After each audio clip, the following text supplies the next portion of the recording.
Hi, Malachy here from Long Country Life. Just here to show you how to sow some wildflowers. It's becoming very popular nowadays to try and help our pollinators, our bees and our insect life, to encourage them in our gardens because there's less habitats available for bees and wildlife like that. So it's certainly a good idea to do it at home in your own garden. Sometimes you can buy the seeds like these just as individual packets of seeds. This is poppy, for instance, corn cockle. And they would be classed as Irish native seeds and Irish native plants.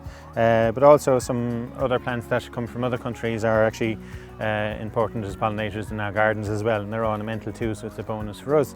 So things like the sunflowers are very good for bumblebees and honeybees as well, and they're quite fun to grow. You can have competitions for who grows the tallest sunflower and things like that. So you can mix them or you can sow them as individuals. Really, it just depends on your own taste. Some people will like to go for the likes of this here, which is a easy wildflower mix. It actually has all the various seeds that you might like. So on the side here it has poppies, you have daisies, you have cornflowers and all the various different flowers like that. And they are all ones that are easy to grow, so there's no real fuss. So wildflowers don't really need too much care in one way, so they just need a few little things. So the soil that you're sowing into should be scratched up with a wire rake like this. This is a good stiff rake and it's good for loosening the surface. You don't really need to dig the soil, just to have a soft bed for the seeds to sow into. And the likes of this one here actually has the seeds with a kind of a clay granule. So you have seeds mixed up with a dried clay. And the idea that is that it actually helps you to sow. If it was just seed on its own, you would tend to sow these seeds a little bit too thickly. Whereas the clay granules will actually help to cover the seeds naturally because you're scattering them down, and it helps you to sow them at the correct rate. So I'll prepare the surface now, and then I'll show you a few little tips as we go along.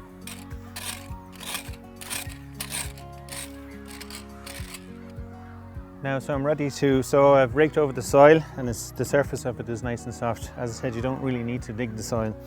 And what I tend to do is, because you can have, we'll say, unwanted weeds that will come up as well. So what I tend to do is I'll mark the soil into whatever shape I wish to sow them in. And in this case here, it's just a little kind of an oval patch here because I have lilies on this side and lilies on the other side as well. So I want the wildflowers to be concentrated in this area here. And so, as I say, the seed is mixed up with a kind of a clay granule, which is nice and easy.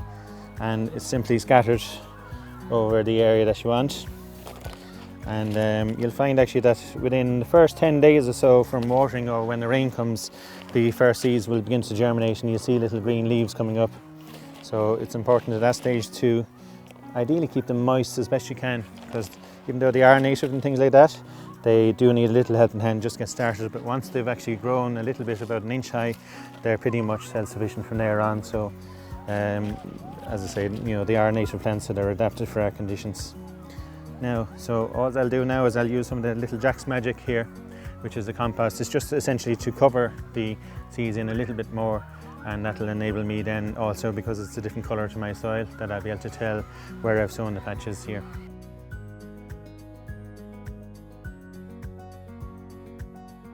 Now, so I've just covered over the seeds with compost, and the next thing to do is to wet them in with a watering can of water. And it's important to know too that the wildflowers are mostly actually annuals, so really they only grow for 1 year. So you would probably have to come back and re-sow next year. Sometimes you get some seeds will re-germinate from last year's seedlings, but essentially most years you'll have to re-sow again. And it's not a good idea to try and sow these seeds into grass lawns, because the grass is actually so thick that it would outcompete the little seedlings. So it's always a good idea to have at least scratch up the area and have fresh soil like this. You'll find you'll get the best results from that. So thanks very much for watching.